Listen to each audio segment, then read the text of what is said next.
let me shift into the slideshow mode here.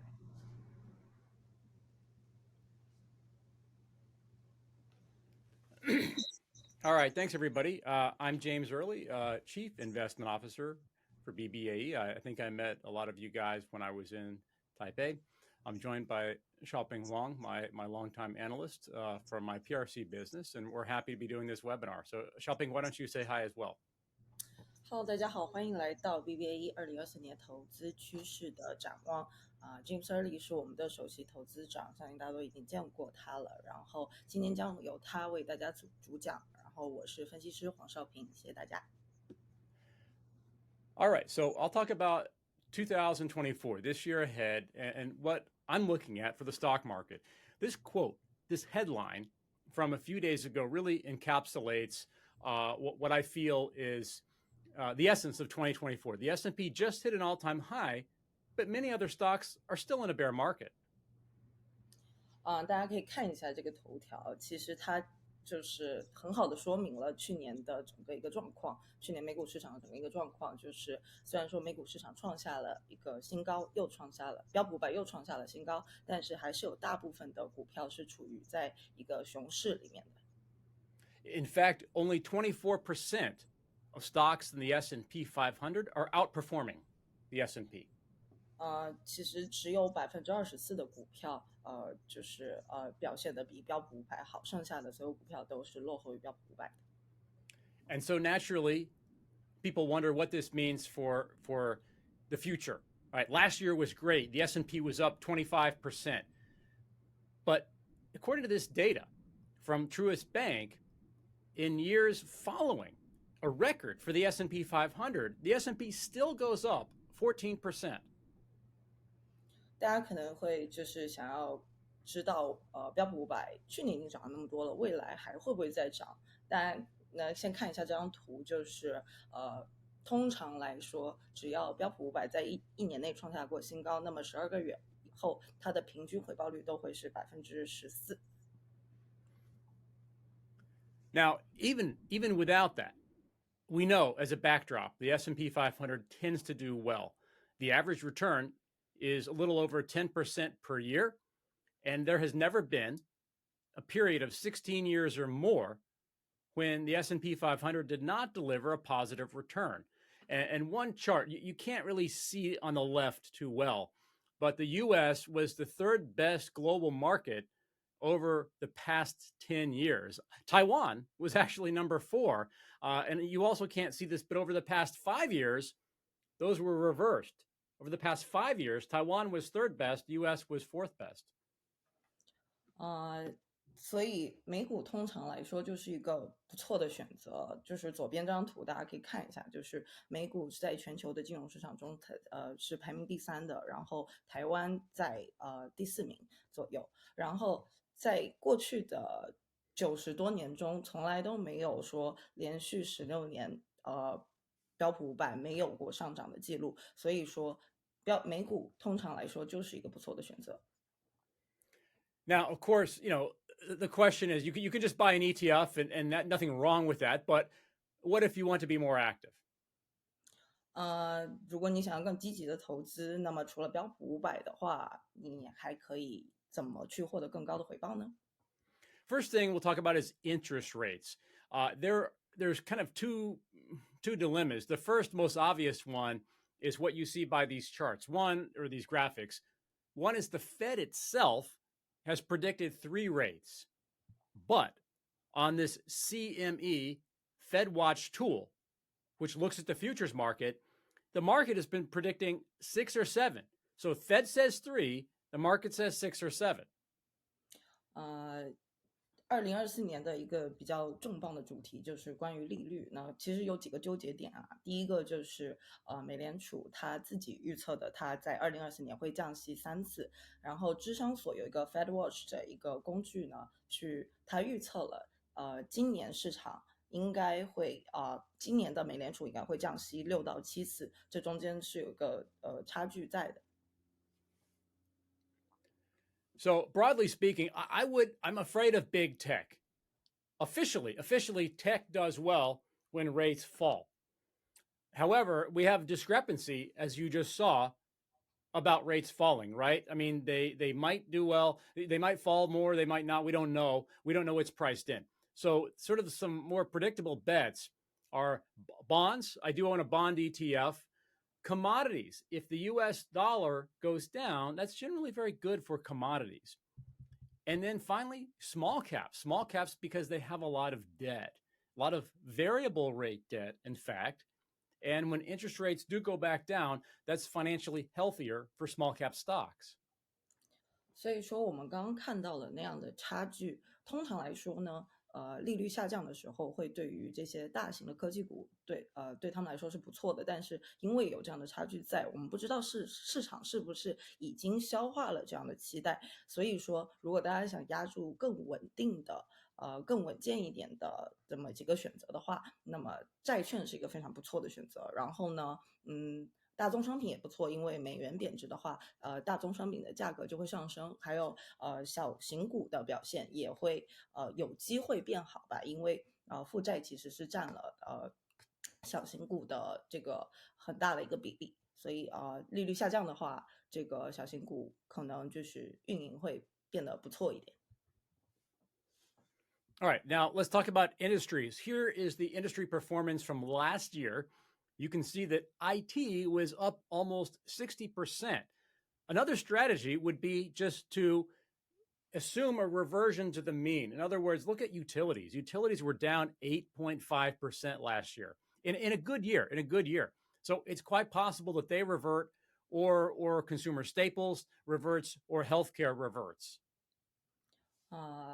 还有另外一个就是我们去选择我们的投资的一个办法，就是如果我们可以去看一下去年表现的最好和最差的几个行业，那最好的显然就是 IT 嘛，就是上涨了大概60%，然后最差的呢就是这个公共设施，所以说大家如果想要押注他们会在2024年去回归均值的话，这也是一个比较不错的选择。还有另外两个呢，就是必须消费品还有医疗行业。And so here are some more specific plays. Excuse me. The thing I will flag here is bank stocks. I didn't mention them in the previous slide. They have massively underperformed relative to the S&P 500, and I feel that banks could do a lot better. It's not guaranteed, okay? But you can see my thoughts here. 那今年有可能被低估的美国产业，我们刚刚提到了3个，那还有一个银行刚刚没有提到过，就是直到最近它的表现都是接近一个历史新低，但是不保证，但是有可能2024年银行股能够稍微复苏一些。Yeah, and I will say another thing is biotech. Biotech got killed in the past few years because of high interest rates. The problem the U.S. has is they have 3,000 biotech companies, and the FDA only approves about 50 new treatments every year. So biotechs may come back at some point, but a lot more need to die off first. 还有生物科技也是在过去的几年内其实跌得非常严重。然后其实美国生物科技还有这个大型制药公司有一个比较严重的问题呢，就是大概有5000家的这样的公司，但是 FDA 每年只 approve 50个专利，那么这个其实是对他们来说是一个比较严重的不确定因素吧，但是今年之后呢，可能会表现得好一点。Now, wild card, or something we don't know about, is emerging markets. Here's the story with them. From 2000 to 2010, you can see on the left, emerging markets performed 18.5% per year. That's fantastic. But from 2011 until now, they went negative 0.2%. Every year in the financial press, you'll see articles, people talking about emerging markets coming back. You know, I don't know. They've been wrong so far. They might this year, though. If the U.S. dollar drops, that's good for emerging markets because they sell mostly in U.S. dollars and their debt is mostly in U.S. dollars. 还有一个就是新兴市场，这个是一个比较没有办法预测的这么一个部分。那它的从2000年到2010年，它的表现非常不错，每年平均回报率每年平均大概上涨18.5%，但是从2011年过后到2023年，直到现在，每年它的都会平均下跌的个0.2%左右，但是每年都会有人去说新兴市场将要回归啊，所以说这是一个相对无法预测的。但是如果说今年降息了，然后美元贬值了，那可能对于新兴市场来说，真的是一个还不错的机会，因为他们大部分的负债是在这个美元上的。All right. Now, the third topic I said we mentioned is AI. I'm not an AI expert. I want to be clear, but I am familiar with investing, and I first say be careful. 接下来就到万众瞩目的 AI 了哈，但是James 认为呢，就是大家还是小心一点吧。虽然说 AI 是近几年这一年中非常炙手可热的这么一个行业。I wrote an article maybe 9 months ago for Forbes magazine, and I found 27,000 AI companies at that time. And just for fun, I looked last night and I found 61,000 in Crunchbase. That's a lot of AI companies, and 99.9% are going to die. 大家其实这是 James 给福布斯写过一篇文章呢，里面有提到过一件比较有趣的事情，就是去年呢如果我们在网站上搜，大概美国有27000家跟 AI 相关的公司，今年1月变成了6万1，这是真的是一个非常大幅度的上涨。然后其中呢，应该是99.999%的公司都会死掉。Now, there's another side to this. Here are some of the best returns from AI-connected stocks in the stock market last year, and some have done very well.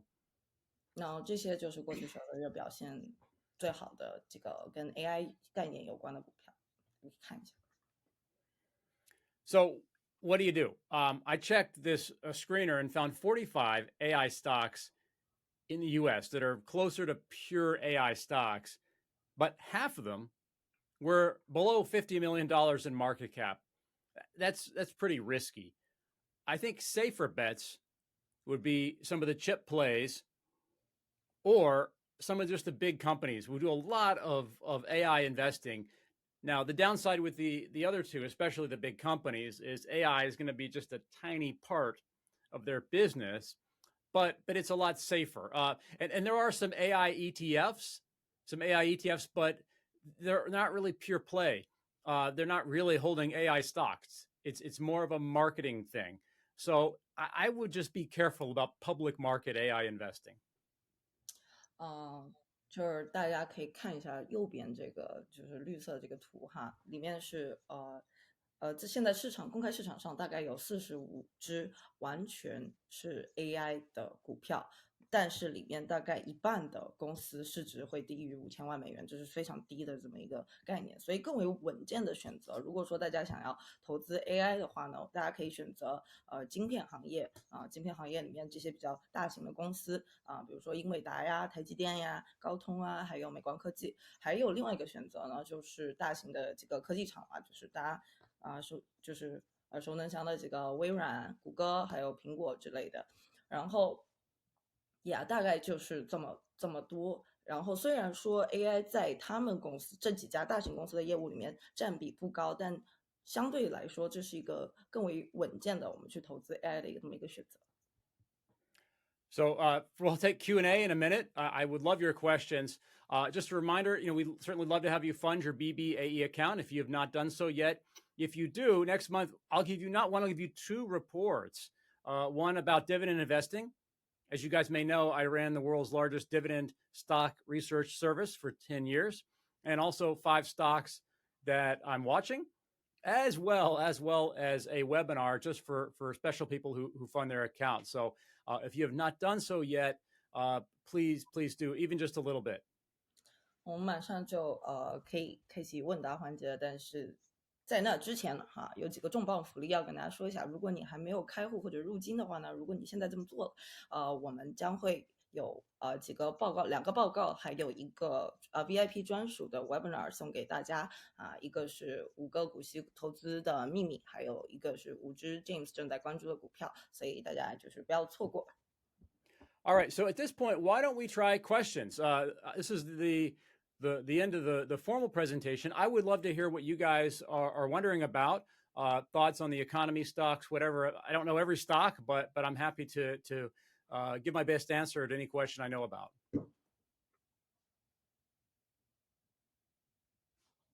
有问题吗？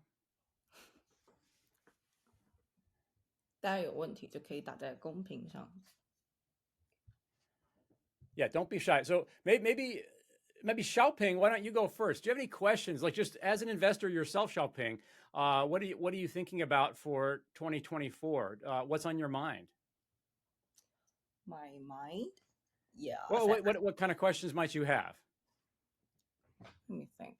I'm actually really I'm looking at the biotech stocks lately. Oh, do I have to speak in Chinese? 就最近我是在比较关注一些 biotech 生物科技方面的股票，所以就是如果 James 在这方面有他的想法的话，可以阐述一下嘛。So I recently looking at the biotech stock. So do you have any idea of like how like biotech will perform in 2024? Biotech is definitely going to come back. I do own some XBI, I believe, which is one of the biotech ETFs. There are 2 big biotech ETFs. One is equal weighted. One is market cap weighted. That's the main difference. I think personally for me, my guess is that biotech rebounds in 2025 more than it does in 2024. But, a lot of the biotechs have come way, way down. During COVID, we had that huge boom, and anything to do with biotech was red hot. A, because interest rates were low, and B, because biotech kind of saved the world with the coronavirus vaccines. But it's really been kicked. Personally, I'm excited about the immuno-oncology space. Some of the new cancer treatments. It's an area that I know well, and I've done some private equity work in that space, and it was too hot before. So as that gets cheaper, some of we call them IO stocks, immuno-oncology, I feel might be most interesting. All right, thank you. 所以说 James 认为说biotech 这个行业大概率还是会在2025年反弹吧，2024年可能还是稍微的比较难一点。然后他也提到了，像我们刚刚听到的几家跟 biotech 有关的公司，大家都可以去关注一下。还有别的。All right. Okay. So I've got a question. We got a question.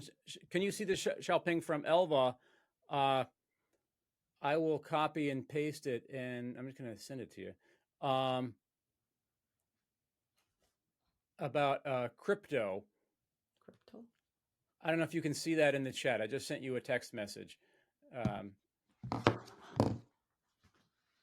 We want to make sure we answer all of our questions. And guys, while we're doing this, if you have any questions, please do not be shy.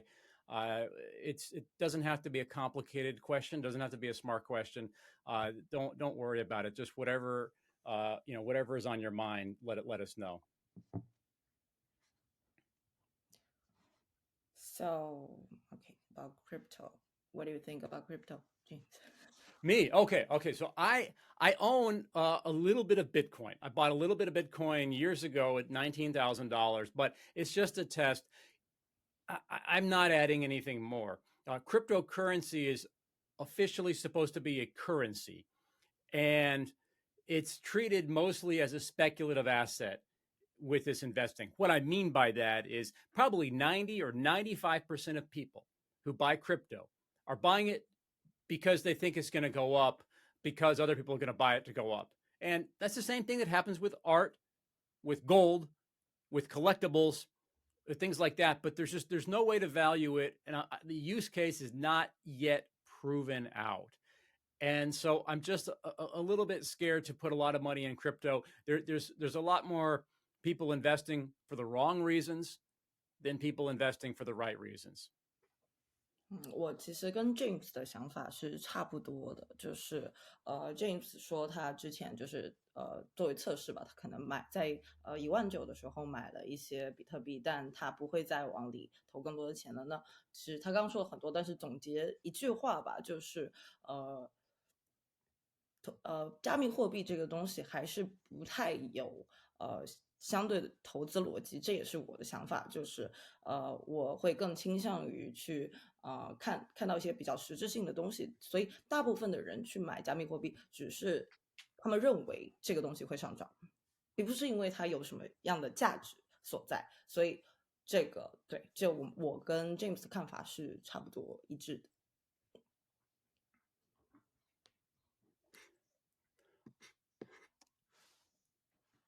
All right.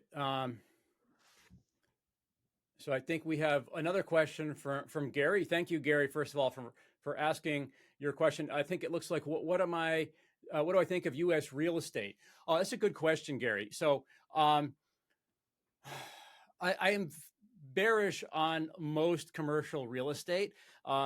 Data center REITs, I think, have a better future. I'm bearish on. I mean, I want to be bearish on retail REITs, but they've held on for a long time. So certain REITs I like, the warehouse REITs, the industrial kind of real estate investment trusts I'm okay with.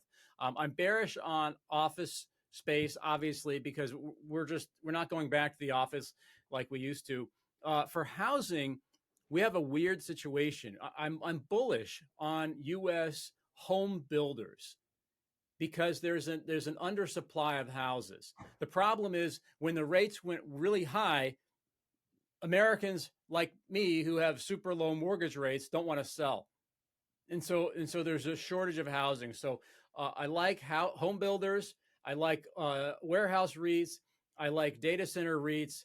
I don't like office REITs.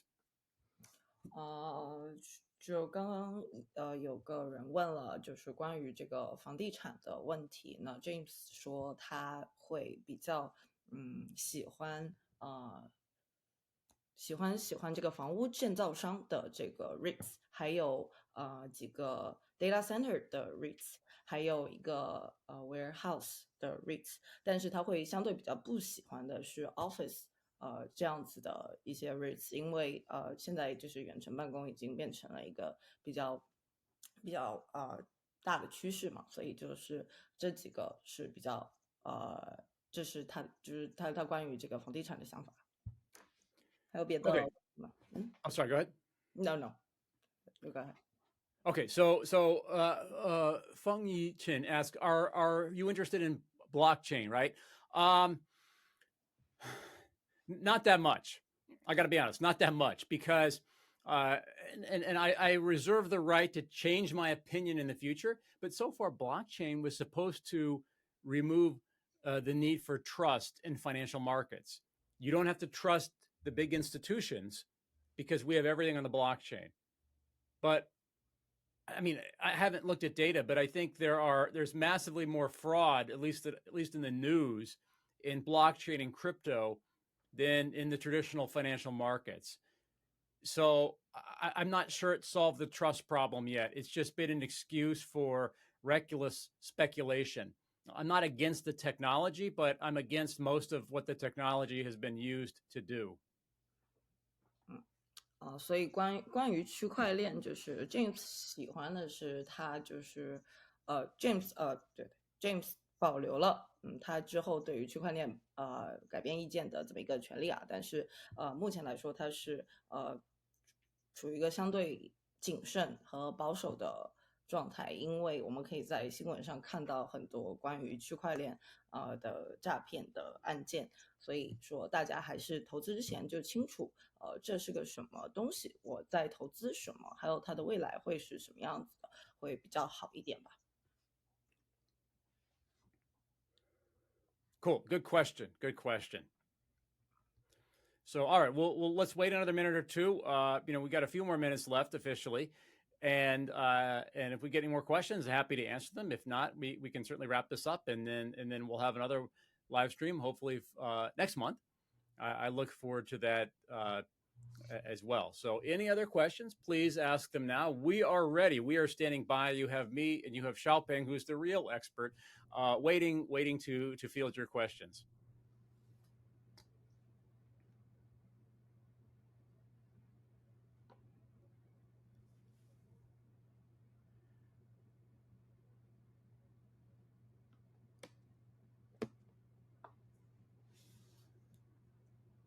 Okay. So Elva, any more thoughts on banks? Okay, so quickly, I actually did a podcast about this recently. The U.S. used to have 15,000 banks in the early 1980s. Now we have 4,600. The number of banks is going down in the U.S., and the U.S. has tried to protect small banks forever because the government worried that farms, agriculture depended on small local banks, giving them loans. But banking is an economy of scale business. It helps to be bigger and better in the banking world.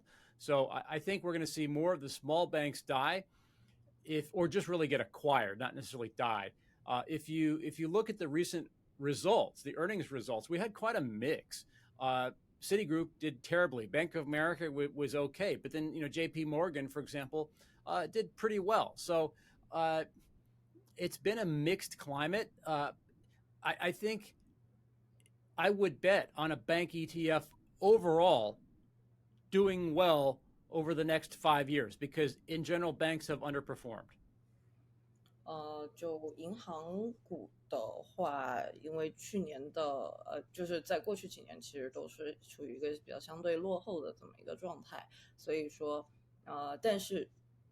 但是呢，美国其实是想要保护这些小型的银行的，就比如说因为这些农场主啊什么会比较依赖于这些小型银行去给他们贷款什么的，所以说大家可以关注一下一些银行的 ETF，大概率呢在接下来的5年内他们会表现的还不错。All right, that was a nice efficient translation. So Ben's asking, tech firms have laid off a lot of people. But their stocks are going up. What do I think about that? Well, you can take this back to Twitter and to Elon Musk. Elon Musk took over Twitter and laid off like 70% of the staff. And Twitter still managed to survive. And I think a lot of the tech firms looked at that and said, maybe we also have way too many people and we don't need so many people.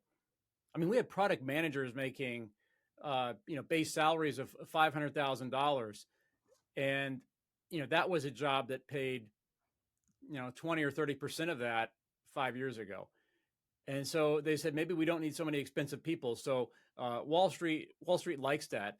That's part of it. The other part is people are just excited about big tech, and we just had this bull run in tech that's sort of psychology driven, separate from the economics. But I think they're realizing they just don't need so many people.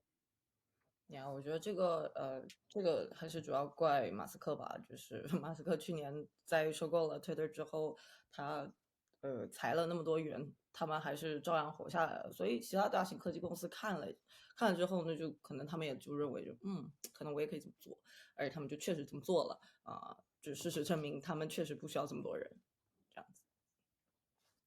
Cool. Awesome. Well, all right, guys. Thank you. Thank you to everyone who came to watch. Really appreciate it. I would love to do this again. And thank you to all who asked questions. That means a lot to us, and we're grateful. Again, please. Oh, here, let me. We've got one more question. And sorry, my eyes are getting old. Okay, tobacco stocks. NVO. Novo Nordisk. Look, Novo Nordisk has, it's still up year to date. I'm just checking on my phone. So 1 year up 51%. They're basically